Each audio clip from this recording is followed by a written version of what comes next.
Hey, hey, hey, thank you for tuning in to a special episode of the Interracial Perspective Maturity Not Included podcast, a place where we discuss a wide range of topics from any to everything, but most importantly, a place to be yourself. I'm LC, and joining me as always is my lovely co host, Aaron. Hey, Aaron. Hey, LC. Welcome back, everybody. Today we have our fabulous guest, Billy Maloy, joining us. Hi, Billy. Hi, Hi, Billy. guys. Hi, How are Elsie. you? Hi, Aaron. Thank you for having me. Oh, thank you for Welcome. joining us.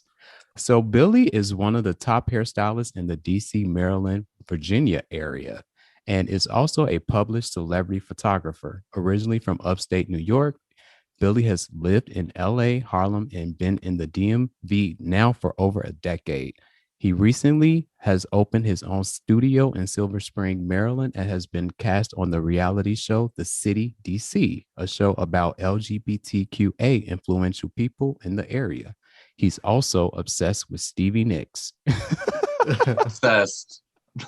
Lifelong obsessed. I was literally talking to a client today about her, and I'm like, I got to stop. Like, this woman does not care about Stevie Nicks. Let me roll it back. So I have a question about that. Do you buy into the whole, because I never heard this until Aaron mentioned it to me, was that a lot of people used to look at her as a white witch or something? Yeah, I mean, I know she's not because I'm, like I said, I've been obsessed. So I know all her interviews and what she said. She wrote a song about a witch, Rhiannon, when she was like, one of her first hit songs. And it was just a book she had read. She liked the name, so she wrote the song. And then she started wearing capes and shawls on stage because she's only 5'1".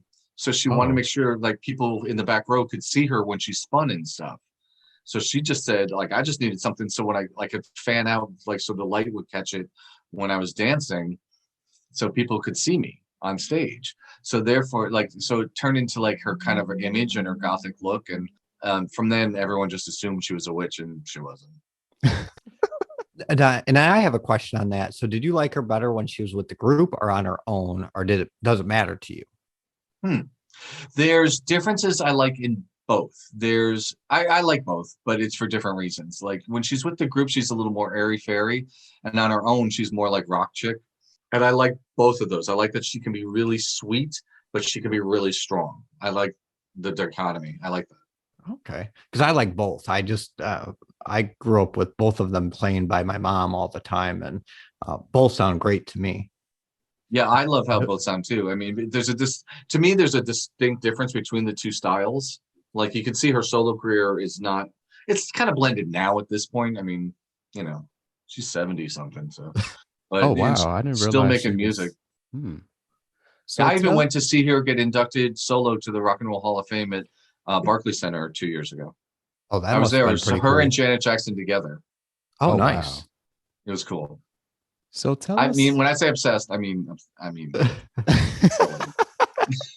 I don't think I have any like person or like musician or actor or anyone that I'm like obsessed with. I think I'm more obsessed with like video games. Like Injustice 2. Well, not that one. Well, I like that one, but it's more of like King of Fighters, Mortal Kombat, and stuff like that. But that's Mortal Kombat the movie. What'd you think? oh, I loved it. There were certain things that weren't accurate. Like, have you A seen lot it? of it. I mean, some of it was like I think I more so loved it because of the fight scenes. I like The fight scenes were amazing, but in between, I thought it was really lacking. that. What did you think of Kano? Kano was cool. I thought he was funny. Yeah, I mean, there was a lot I liked, and they always underuse Makad Brooks in everything they do, and every time I've seen him in anything, and he was good in it as Jax, but I just thought a lot of the storyline lost a lot, and some of the acting was like just like the old one. It was like the video game. Yeah, I hate that they did what they did to Kung Lao, but They killed him so quick and easy. I know, and that's not even how he dies. He got killed by Shao Kahn, but Right. I liked a lot of the kills were like true to the game and stuff, but I just think like the way movies are now, it could have been so much better. Not that it was a bad movie, but it was like meh for me.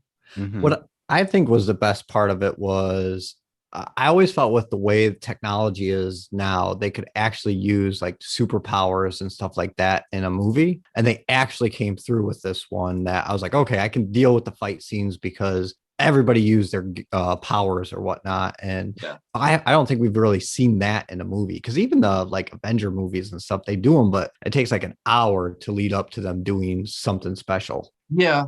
I mean, they still had to like earn their powers at the, at the end of it. Like, but right. It was cool how they did it. I like they were well, like Scorpion was Scorpion from the beginning, but I mean, what's his face? Sub-Zero was Sub-Zero. Sub-Zero from the beginning. So that part was cool.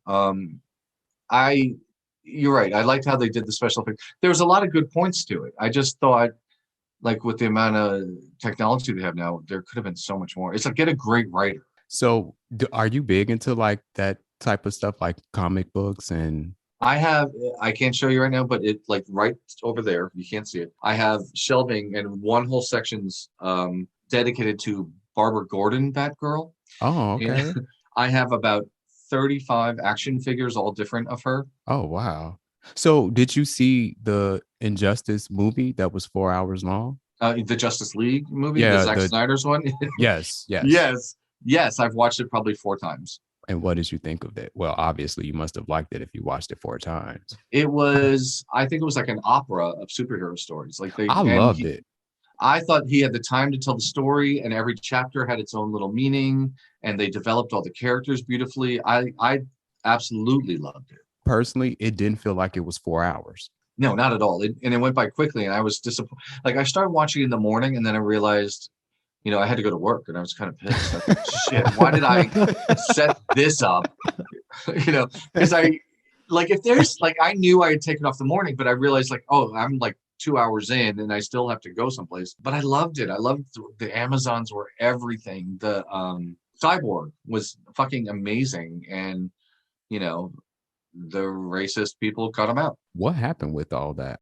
See, the story was Zack Snyder made the movie, and then his daughter killed herself, Oh, and she was 16. So he had to leave the production, and he had already filmed everything. But they brought Joss Whedon in order to finish it because he had so much success with the Marvel movies.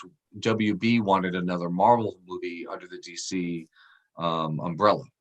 So the Warner Brothers bigwigs got involved, and they had him, and he chopped it up, and he did a lot of misogynistic things. He cut out all the strong stuff by women, all the people of color. He cut out all their storylines. He really ruined the movie. the first one or the one that was released by Joss Whedon? That's Trash. yeah. In comparison to the Zack Snyder one, yeah. It's And I trash. do- And then you see this full story, and you're like, oh, this is what it was supposed to be. And they're like, and Warner Brothers didn't think people would sit in a theater for 4 hours. I'm like, I would have. I would have Yeah. and getting a snack in between. Give me 10-minute break in the middle, like they do when they show Broadway shows or whatever. Give me a little intermission. I would have sat through that whole thing. That was amazing, an amazing movie.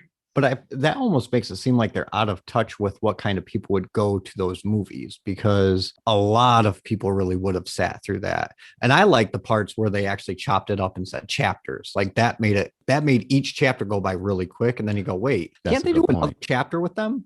Because I mean, even if they look back, what was it? Lord of the Rings. People sat through a 3-hour movie like 15 years ago. I mean, what was the end game was 3 hours. Oh yeah. Oh, And yeah, nobody it bitched sure about that. And was. the first part is just sad. Like they were in like support group meetings. That shit was sad. It was sad. So But tell us something interesting about yourself that most people don't know if you would like to. that most people don't know. Yes. See, I know I'm just getting to know you guys, so there's a lot I could say, but I did a show on whatchamacallit, Facebook for like 2 years called Live from the Green Tea Room with Billy and Manny. And we talked about everything. So it's not like what people don't know. I don't know what your viewers might not know. So, I mean, like We you have already a said, lot of international listeners. oh, international listeners. Yeah. Oh, konnichiwa. I, hola. Hola. Hola, papi. Besame mucho, papi. What I could say is I've been clean and sober for 33 years from drugs and Congratulations. alcohol. That's one thing. Obsessed with Stevie Nicks. I also draw. Not a lot of people know that. I custom crystal clothing for a lot of people. I can't show you what I'm working on. I can show you this. There's a project I'm working on right now, and I can't show you it because it's for a designer in LA. But like I did these. Oh, Oh, that's those are cool. nice. I like the color. I Yeah. know. Well, that's my favorite color, emerald green. So I figure like what I love being creative, right? So if there's anything that kind of catches my eye or attention, like writing, like I wrote a screenplay and did a short film 20 years ago that went to like 20 film festivals. I wrote a play and that went on stage. Oh, So what was there's the name of the anything, film? The End of the Run. Oh, okay. It's about two Broadway actors that are an out couple that have been together, a black and white couple that have been together for 11 years, and they've always performed together. They were out and accepted in the Broadway community, and they just finished a Broadway run, and they're going to go on tour with it and film it for HBO. When the partner tells his other partner that he's decided not to do it, he's going to take another job. Oh, Oh, interesting. Yeah, so it's a 22-minute short, and it was about this couple seeing, how they were going to work through that or not. And that brings me to a question because we never want to assume anything, but what are your thoughts on the LGBTQ plus community, and are you a member? I am gay as hell, and I believe I'm God's glitter. Yes, by what are my thoughts on the community? What do you mean? Like as far as like stereotypes, how the media portrays them, or us, I guess, and just a general scheme of the community. like, It's do you interesting. feel that sometimes the portrayal of the LGBTQ plus community can be seen in a negative light, or do you think that sometimes the portrayal is accurate? I think it's both. I mean, right now people are all up in arms about Montero, about Little Nas X straddling the devil. And I think it's a lot of people. There's some conservative gay friends I have that are like, this is bad for our community, yada, yada, yada. And I'm like, okay, in the 80s, we had ACT UP and we were like, fuck you, rock stars that, people were, sitting outside of churches and they were going into churches and yelling at people for letting our people die from HIV. And so I don't mind anything like that. When I saw Little Nas X do that, I was like, okay, kid, you be free. And I'm so glad you're making other people feel like you felt when they told you you were going to hell. Then if you know any biblical stuff, like taking the horns from the devil and defeating him is a biblical reference. They just didn't like the gay shit in it.